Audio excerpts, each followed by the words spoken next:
Dans plusieurs de mes vidéos, je vous avais présenté la rivière Winooski.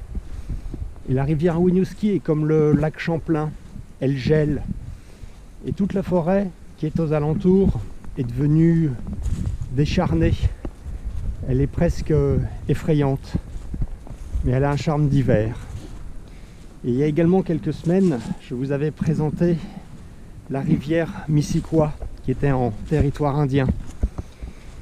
Et la rivière Missisquoi, pendant l'hiver, elle devient une espèce de cathédrale de neige, de froidure. Et tout est décuplé par rapport à l'été ou l'automne. Tout est grand, très grand, vous sentez petit.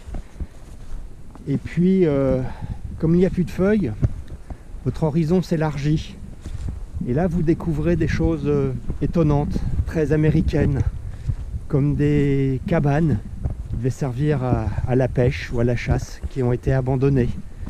Et là, vous vous imaginez dans une forêt, vous êtes tout seul, dans le froid, la neige, devant ces cabanes où il y a eu de la vie.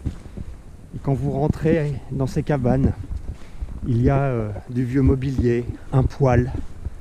Quand vous ressortez de cette cabane et que vous vous retrouvez dans cette immense forêt, vous avez l'impression d'être dans un film et vous êtes un héros un peu perdu dans cette immensité forestière. Il y a une troisième possibilité de paysage pendant l'hiver dans le Vermont.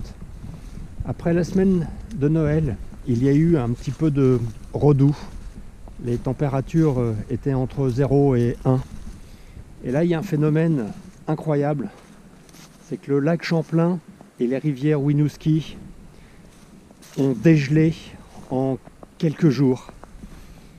Donc vous avez des traces de l'hiver avec un peu de neige par-ci par-là, des petits bouts de glace. Et puis tous les cours d'eau ont retrouvé leur aspect liquide. Et la vie reprend un petit peu. Il y a le bruit de l'eau. Il y a les nids des castors qui réapparaissent. Et vous retrouvez une forêt un peu triste, sans feuilles, mais avec une très belle lumière d'hiver.